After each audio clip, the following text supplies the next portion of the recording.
Stay tuned for today's Antidote, brought to you by the Renegade Success Network. Today's Antidote features a healthy dose of thought-provoking insights and information for business owners, entrepreneurs, leaders, and nonprofit professionals. Each day since March of 2020, this program has offered that one thing to help you continue on your own unique pathway to success. And now, Renegades, we bring you Bob Graham and Tom Brush. Oh, I messed up. Hold on. Oh. There we go. Sorry, guys. If you're listening on the podcast, there was a little production glitch. It's because we started on time, which is rare. So we have to get, the mice have to move a little faster to make it all happen. Yes, there was something odd about starting on time that I think was, and I guess, there's no one else to blame but me. So. And it's not a big deal. It's all good. Well, sometimes we find fault and have to figure out how to deal with that. Do we want to start all over from the very beginning and get it perfect? I think we're good. I'm good, unless you want to do it. I'm good. I know you are a perfectionist, and so the idea of maybe starting all over again makes you probably itchy. No, not today. All right, great. All right. How was the weekend, Tom? My weekend it actually was great. There was a lot of chaos throughout all of it. And I'll talk a little bit more about that in my celebration. So we'll get to that in just a minute. I dressed up for Halloween last night. What did you dress up as? You ready? I will give you a hint. It's a form of punctuation. Oh, you were a comma. Nope. I was an exclamation mark. Kind of fits, don't you think? Tall, skinny guy, exclamation mark. Yep. Yeah. There's just some things about that you'd probably have to be a little careful about. There were some logistical challenges indeed. Yes. Yes. That might be one of those things that like, wow, this is a really good idea. And I'm going to dive right in. And you might want to say, huh. Yeah. Where am I going to put the dot? Yeah. That's exactly the issue. Where were you in the pre-planning meetings? Well, I wasn't invited. So there wasn't a whole lot I could do. Because I could imagine a straight line and a dot causing some potential issues that might have been police involved. But just saying. Yeah, it's definitely time to move on now. Thanks for sharing your Halloween costume. I did not dress up. I think I was awake last night, definitely, and I was not functioning. We're way out. We're out on a busy road, and our house sits back, so we don't get trick or treaters. Plus, and I think the lights were all off except for the living room light that I was kind of watch TV in. So, we hope that you all had a great Halloween. If you'd like to share what you dressed up as, please feel free to put it in the chat or the comments. That is, if you are watching this on Facebook. If you're one of our podcast people, please feel free to send us a note, put something in the comments, and you can always rate our broadcast. 5 stars. That was pretty soft today. Usually you're a little more louder. It's not as I got people around. Oh, okay. All right. So you can also share it with family and friends, as well as if you are watching this on Facebook Live, Twitter, or on YouTube. You can put it in the comments there as well, or even put a picture. That might even be better. Actually, a great place for you to post a picture of your comment, and Bob will lead off with his. I didn't take a picture. Wait, what? I didn't. Probably better. Who doesn't take a picture of themselves on Halloween in their costume? Probably better that way. The logistics you raised were.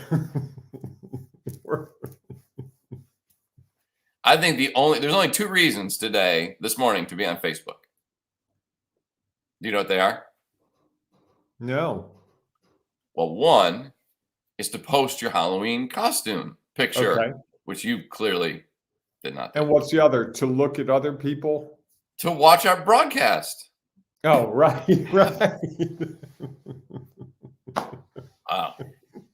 We got to turn Bob's energy up a little bit. You know what? I think there's something about when he doesn't get to do the full out excited gyration, the energy isn't quite there yet. So maybe we should have restarted. No. So let's move to celebration. Very good. What are you celebrating today, Bob? I am celebrating the joy of children. I got to spend time with the triplets next door last night for Halloween, and it was so much fun. They're 9 and they are old enough to be rugged individuals in their own way. And we had such a great time making s'mores and eating soup together and goofing off. And did you walk around with them? The daughter dressed as Medusa because I hate snakes. And if you remember, Medusa has snakes in her hair. Yes. So Rose had snakes in her hair just to antagonize me. What were the other two dressed as? Lego blocks. Oh, interesting. Yes. Did they walk around and trick or treat, or they just hung out? They did. They walked around the neighborhood. Yep. Nice. Yep. Did you get a lot of kids? They scored lots of candy. And they share any with you? No. Did you guys get a lot of trick or treaters? Maybe 6. Wow. But they polished off about 4 pounds of candy. So you were a generous house then. Interesting. Laura left the bucket out so you could help yourself. Got it. And we had some teenagers come by late and they helped themselves. Yeah, I'm sure they probably did. What was your candy that you were giving? We had a mix. There were like Heath bars and Milk Duds and Rolos. All those things that get stuck in your teeth. Yes, that is exactly it. That would be what you should have called that collection. Yes. Very nice. Excellent. So what are you celebrating? So I'm celebrating, it's a little odd, I think, although it's probably a good one for the start of the week we're discussing. So I'm celebrating that. So I had a project that I was trying to finish by Friday for a client. And then I had a big issue come up Thursday afternoon with another project. And I was actually, I was frustrated that I didn't get it done. And I knew that sometimes those things happen. Sometimes things pop up and you have to prioritize. And at the time, one was more timely than the other. And so, I had to write a note this first thing this morning to the client to say, look, I had an issue come up. I apologize. I'll have it to you by the end of the day. And I haven't really beat myself up about it too much. Wow. I think I knew that I did the best I could. And I just wasn't able to do both at the same time. And I think for me, that's, that's a step forward. Sometimes I'd like to beat myself up for why I didn't finish something that I wanted to on time. So I'm celebrating that I was able to take the step forward. Nice. Celebration. Very nice. What are we celebrating as a nation on this November 1st? Today is National Authors Day. Oh, Lord. Okay. Now, it's National Authors Day. However, I looked at the information regarding it. If you have created anything that's an original work, a poem, a short story, a novel, a song, you are an author, whether you've published it or not. Does a social media post count? That was not on the list. Some social media posts are longer than some poems. Indeed. I wonder if they're going to have to modify that now that social media is such a thing. I would like to think that by next National Authors Day, you join the club of we who have written books and had them published. Well, I'm trying to figure out how I can fall into this. Is a blog post considered a part of it? That was not specifically on the list. How about an article? An article, sure. So I can join. I've had. There you go. You are a member. Welcome to National Authors Day. Would an article, would a document you wrote for an organization to post on a social media platform, is that an article? I don't know, nor am I the police officer for the National Authors Day. I applied and they didn't accept me as the grand poobah of the. Yeah, that would be scary. I imagine your requirements on that would be pretty tough to meet. I would have for you, social media, out. Blog post, out. Yeah, I think it's got to be like. So you're saying I'm an authorial purist? Yeah, I would say that fits. Okay. Would you agree? Shall we move on? Because I'm excited. Would you agree with about that? the topic. Before we move to the topic, would you agree with that? That I'm an authorial purist? Yes. No. I believe that anyone who expresses their ideas with words is an author, plain and simple. You know, How about an I introduction think to a book? all too often we judge whether someone's a good writer or bad writer, and that to me gets in the way of people writing. As someone who taught college students who would come into the first class and go, "I'm not really a good writer." I'm like, "Really? Who described that to you, or who told you that?" "Oh, my ninth grade teacher." I'm like, "You're 20 years old. Where's your ninth grade teacher?" "Oh, they're gone." You know, I don't know. I'm like, "Really? And you're going to let them define your whole life by one sentence? How much time did they spend with you? Really?" So I would have that discussion routinely and motivate them to try to be the best author they could be. And we do believe, especially on this show, that everyone has value to add, and they should add it and not be held back from adding it.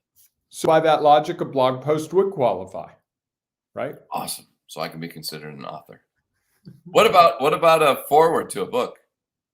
That's legit. I'll give you that. That's good. Now I've fallen. Now you've fallen into the purist form.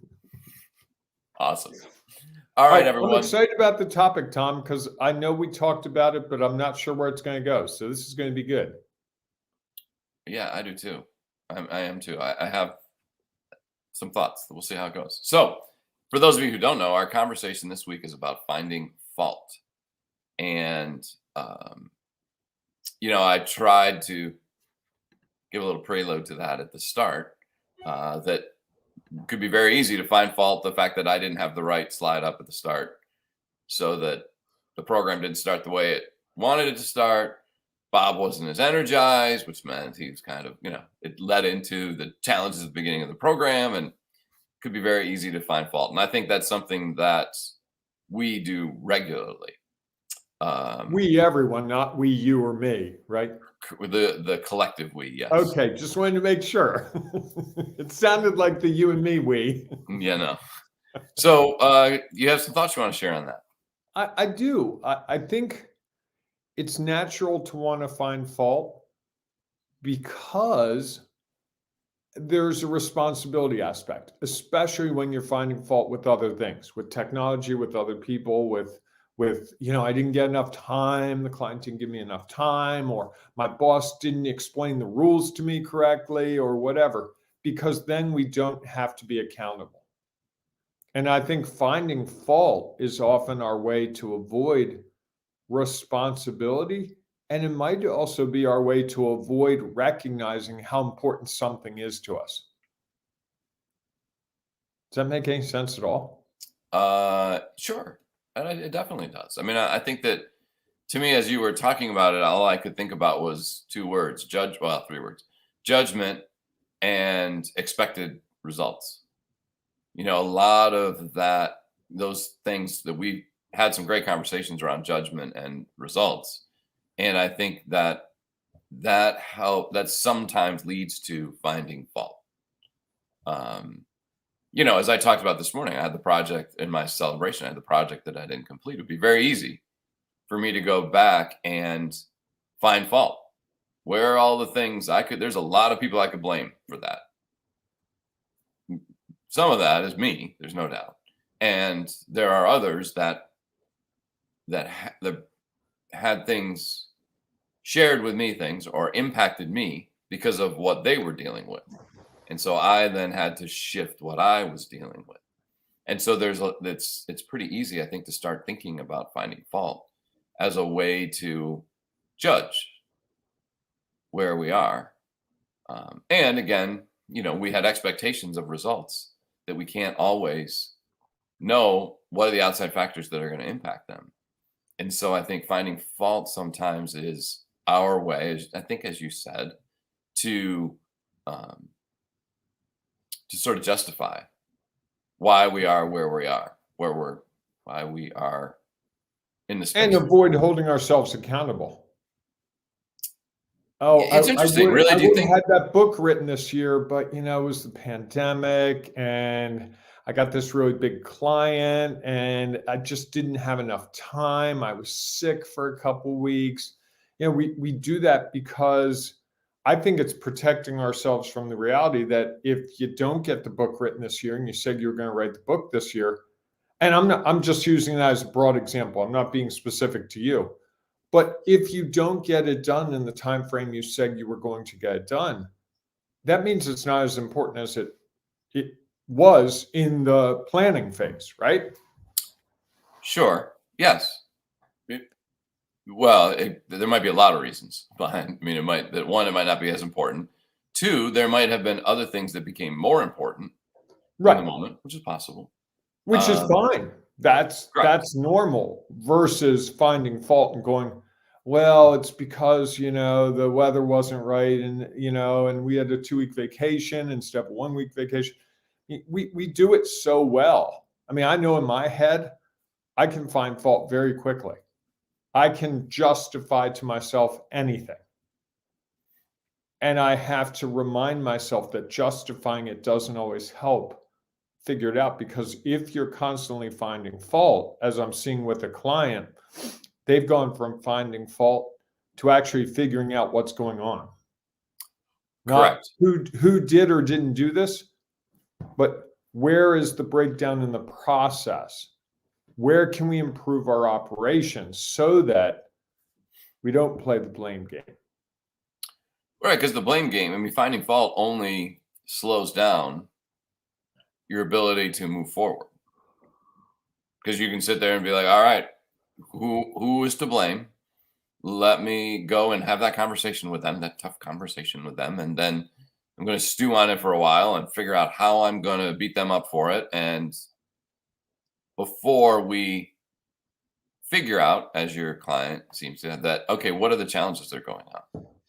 For me, I need to sit down and figure out, okay, what could I have done differently to have ensured that even if this unexpected issue came up with this other project, I still could have gotten it done. Now, the answer might be it wasn't possible. Right.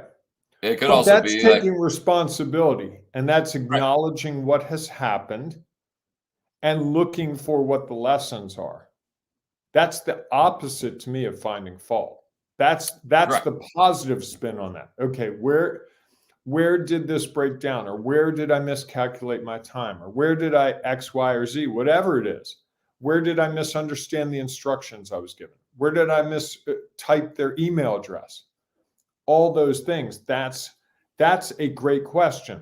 The where did it happen question is great. That's the opposite, because finding fault is who messed this up. Right.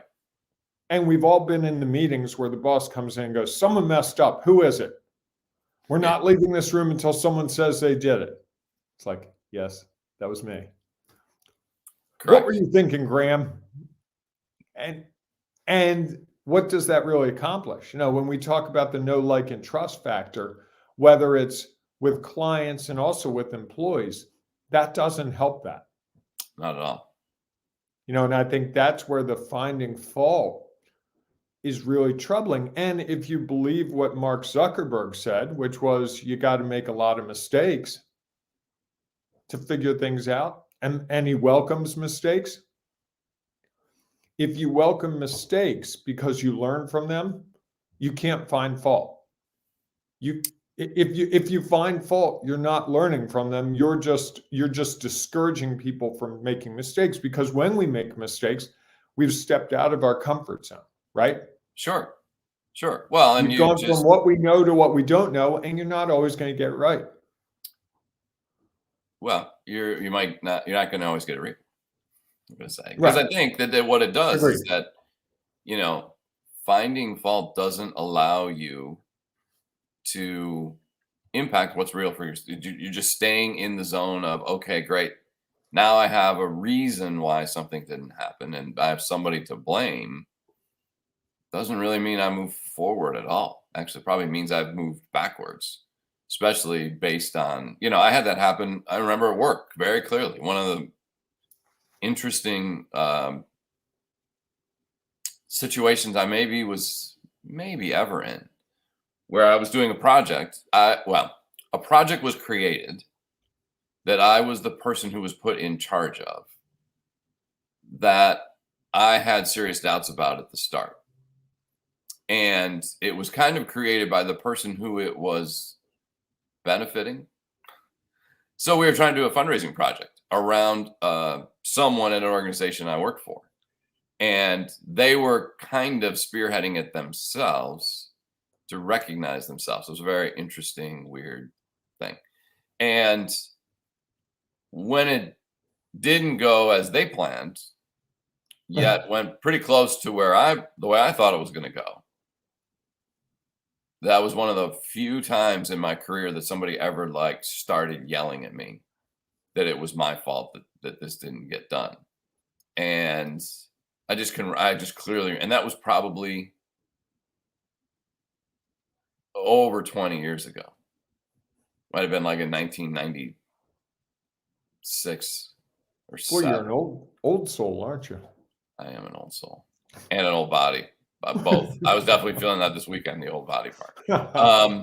So, it was clear that this person was finding fault in me. And at that time, I felt like I had kind of done all the things that I thought I could do. And they clearly had no desire to do anything else but blame someone for why it didn't go the way they expected it to. And that just stuck with me for a long time. And it was a constant reminder of how I did not want to act. You know how we learn from those things that help us decide this is how we want to be, what's real for us. We also realize that's not me. I don't think I ever in my 25 years supervising people raised my voice to someone else, because I knew how it felt when this person did that to me. Sure. I didn't want to do that to others. It occurs to me as you were saying that when we're finding fault, we're really staying stuck in the place we are.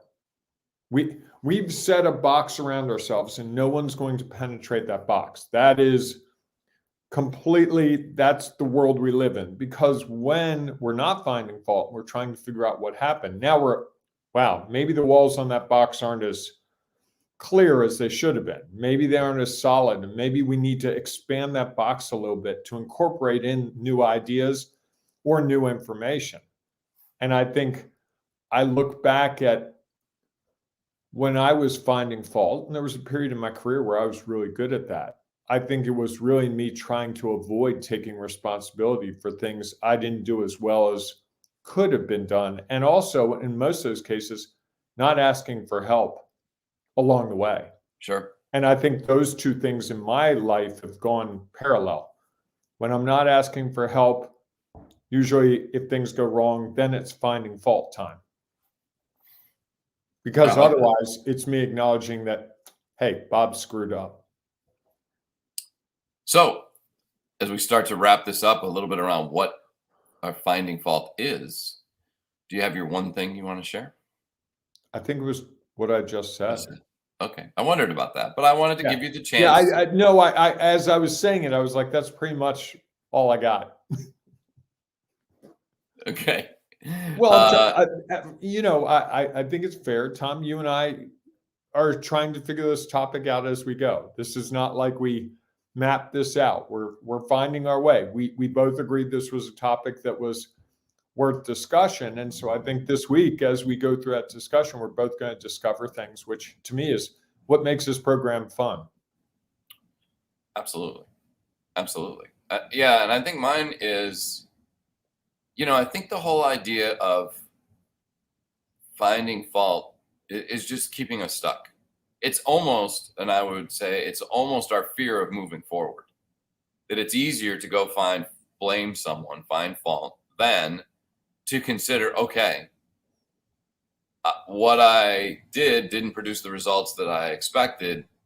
or someone else did, then asking the next question, like, what would I do differently? And so I think that it's in some ways it's a mechanism to avoid accountability, as you shared. And I also think it's a mechanism to not want to learn, to not want to accept that things didn't go as planned, and that's okay. How are we going to do it differently? So I think it is really a good mechanism to just not want to move forward, to not want to change.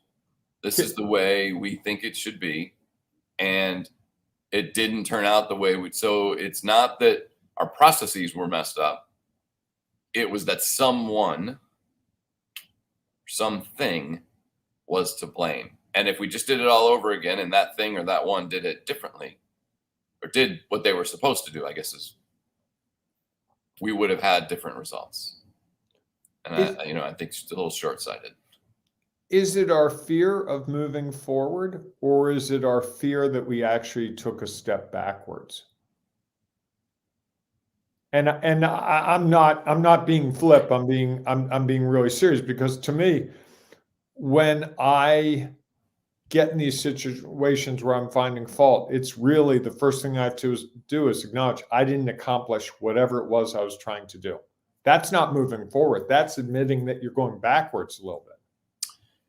Yes, and I think that it's also fear of change. Fear of doing something differently and being willing to do that, rather than saying, I'm really comfortable with this because this didn't happen. There has to be someone or something to blame. It can't be the way that we've always been doing things, because supposedly the way that we've always been doing things had worked, or at least we thought they worked. Or we convinced ourselves that they worked. Correct. And yet change would be hard. Or to admit that maybe we didn't know everything that we needed to know.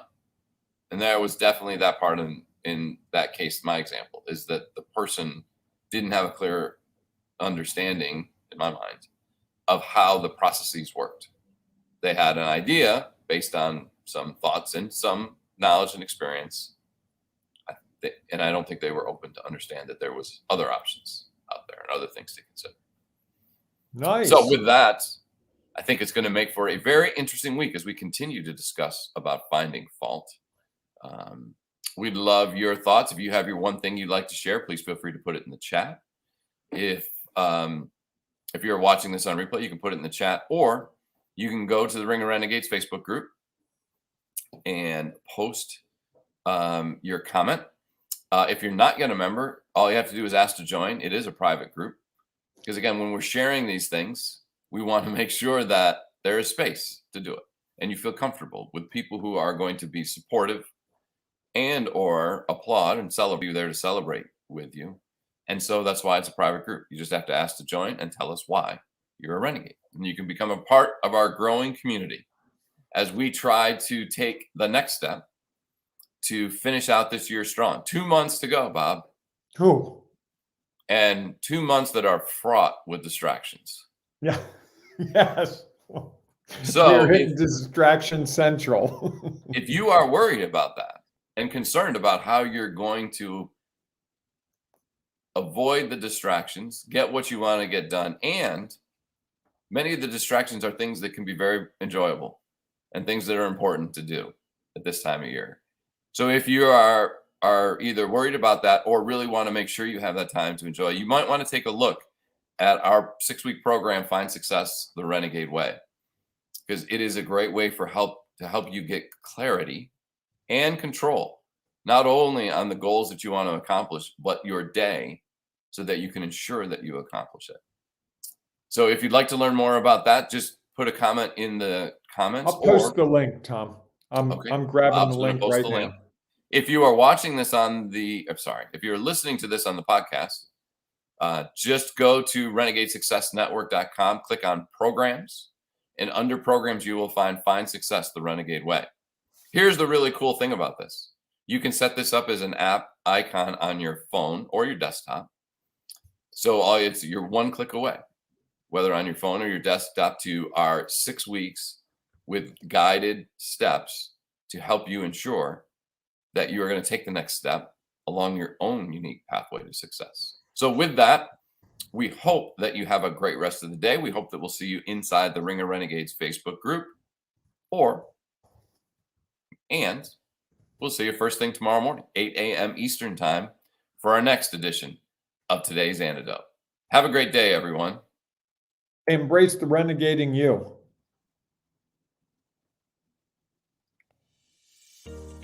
Thanks for listening to today's Antidote, powered by the Renegade Success Network.